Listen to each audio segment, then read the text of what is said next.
So first thing I like to point out that there is a new Nordic community website which you can find in awscommunitynordics.org. It's still under development, and it's run on top of GitHub. So the source code is in GitHub, and you are welcome to contribute also on the contents of that page if you feel that that is something that you would like to do. And on a second note, there will be the second ever AWS Community Nordics, which will be held in Copenhagen in 19th of February this year. It's a full-day event consisting on community talks. So all the talks are from community members, from people using AWS things in their services and in their daily lives. So if you have the possibility to travel there, I will be there 3 days from Monday until Wednesday, and the date 19th is Tuesday. So drop me a line if you are also in town, and let's get in touch. There is a link to registration through that website, and also on a final note, if you would be interested in sharing something and would like to talk on that event, that is also still a possibility. Just let me know. But to let you know that we try to also build on the diversity of the speakers on that event. So specifically, we are looking for women to come up and speak on that event. So if that fits your profile, we would be really interested in accommodating a slot for you. Great. And we about the started year, we try to accommodate at least one meetup per month during like kind of the normal months. So probably we won't have that many meetups during June or July, but otherwise at least one meetup here in Helsinki area per month. If you're interested in sponsoring any of these events, we are mainly looking for companies to sponsor who can accommodate enough people in their own premises, or are willing to invest in getting some premises which can accommodate, let's say, 60, 70 people minimum is what we are looking for, because the interest is so great in these events. I quickly calculated that we are now roughly here like 80 something people, and I guess like we had like 150 RSVPs. So probably we suffered a little bit about like the news announcements about the bad weather. I arrived here from Tampere via train, and it was pretty much on time, so I didn't find it very hard to get here. So, but I guess from like the surrounding boroughs, people did not travel today. But still, 80 people. It's a great audience for this kind of tech meetup. So big thanks for everyone for joining us here. And then, moving forward, do the new and noteworthy part. I do this semi-regularly in these meetups, just to highlight a few things that I find out that are useful, or mostly useful for anyone using AWS resources. I try to steer away from those really specific, really niche use cases. So these are like more like broader announcements. The first, naturally, is Stockholm Region. It's not, I guess in IT world, it's not any more new per se, but it was launched like a little over a month ago. But just a quick question: who's running workloads in Stockholm Region as of now? At least some hands. Great. The feedback I get from the discussions is that there are still some specific services that are missing from there. If you're working with a solutions architect, or if you have an assigned manager from AWS, let them know what you need and what you expect. it's the only way for them to prioritize that what services are coming and what are available in that region. And if you want to, I can also aggregate those wishes. So if you want to say come and speak to me, it's fine. But I don't have any kind of that kind of official standing with AWS in this context. But I can naturally begin those discussions as well. Are there any? I know here are heavy users as well. What are the things that you are still missing or expecting from Stockholm region to become available? Any highlights you want to share? Pasi?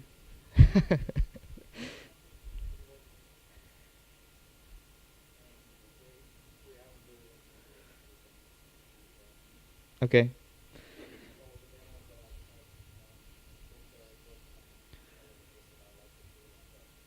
Yeah.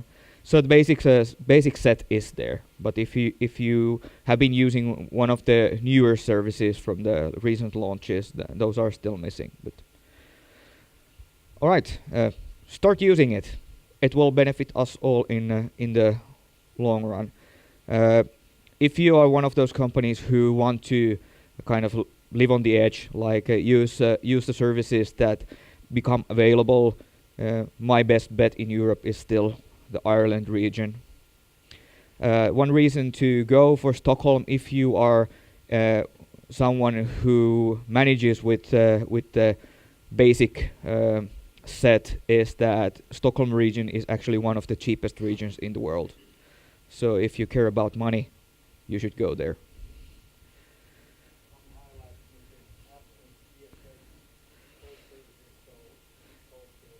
Yeah, so Pasi said here that EFS at least is missing, and the code commit, code pipeline, and the code stack services, Cloud9 and such. EKS in Frankfurt, the next one up. So that was actually that was one of the services that was part of the launch in Stockholm region, which was kind of the odd man out in that I don't think I was expecting of that to be available there, but these services, why they chose a certain launch feature set is based on customer feedback in any case. So they must have had some major customer requesting that out from the bat. The next one up is that there was SLA announcements, and if you're not familiar, not nearly all of the AWS services have any kind of SLA to back them up. It's totally another discussion if these SLAs are any good or if they have any business value for your business if they are in breach. But at least you get this warm fuzzy feeling that now they now they failed and they owe us 10 cents worth of credits. Yeah, but these are the new ones that now effectively have at least some kind of a formal SLA. It's either 99.95 or 4 nines or 3 nines that these have. So at least some kind of acknowledgement that these are the kinds of services that should be running because they are important to customers. By the way, this SLA thing is probably the topic that I'm going to be talking in the Community Day Nordics. So around SLAs and how they should not affect you of making poor architecture choices because you trust that there's an SLA. So if you're interested in that, be sure to catch my talk in the Community Day.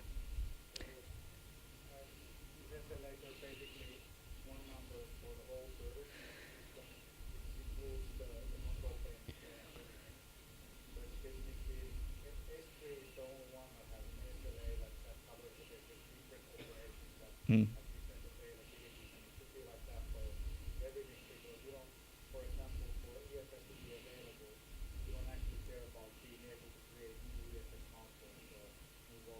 Yeah. Yeah.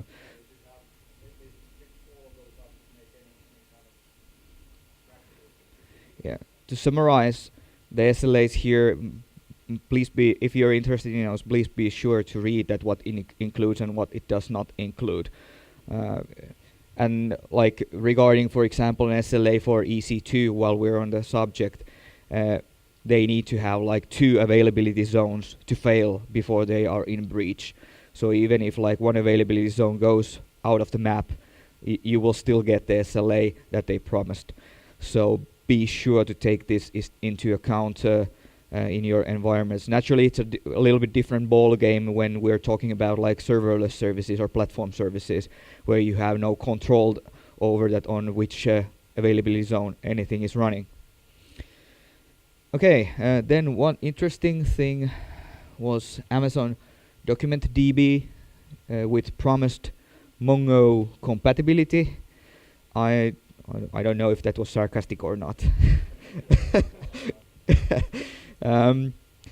There's for your convenience, I put their link here describing there are a handful of differences that you need to take into account.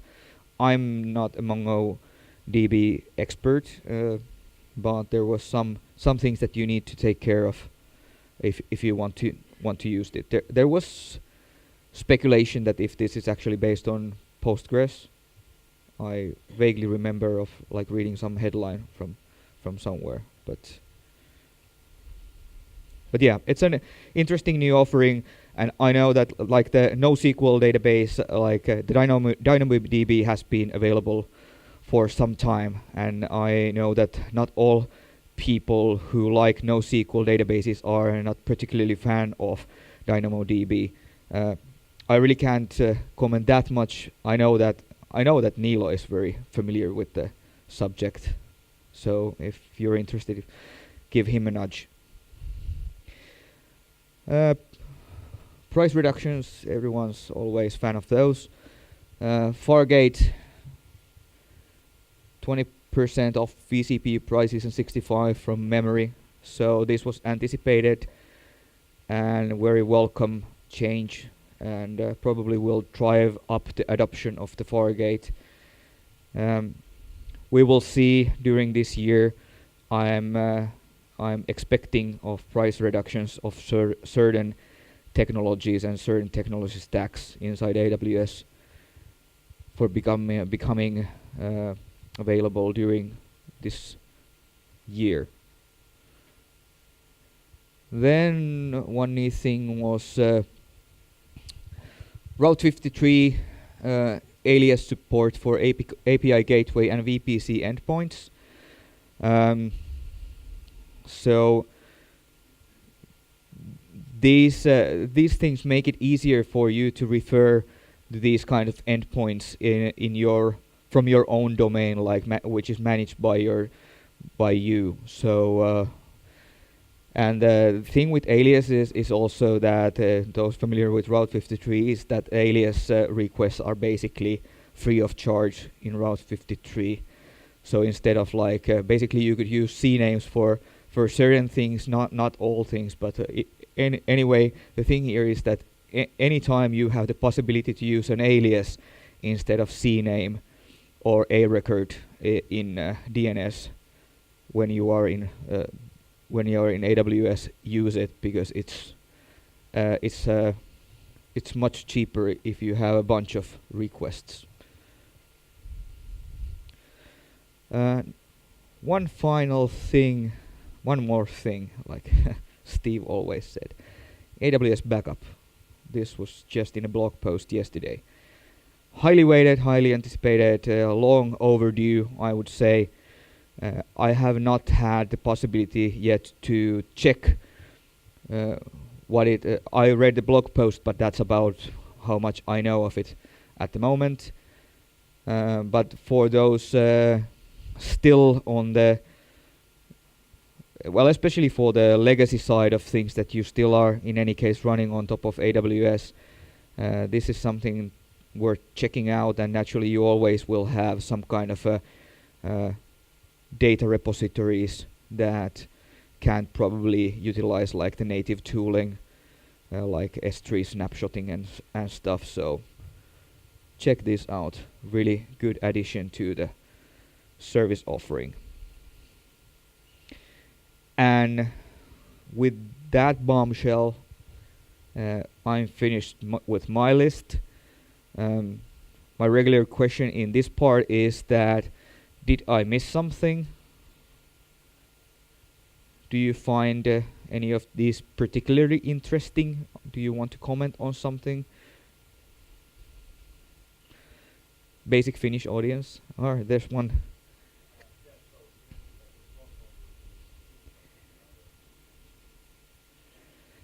Yes, mainly I meant like EC2 capacity. So yeah.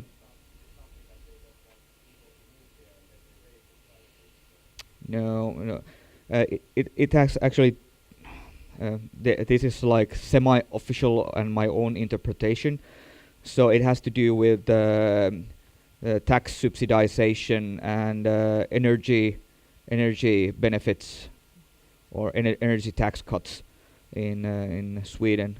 I guess the same would apply in Finland as well, because the thing is that in Sweden the data centers are considered like heavy industry, and when you are a heavy industry, you will get like energy. You can buy energy with much cheaper prices compared to other destinations. And considering our climate, the cooling is most of the year much easier here rather than, let's say, like in the salt desert of Nevada. So that kind of has a positive energy impact as well. So for these reasons, these are the, in my interpretation, are the concrete reasons why the EC2 capacity is cheaper in Stockholm region. And I don't, at least in my crystal ball, I don't see any price bumps. So this is not like some kind of initial offer or something like that. The global competition keeps pushing the prices down in any case. But yeah, good question. Thank you for that.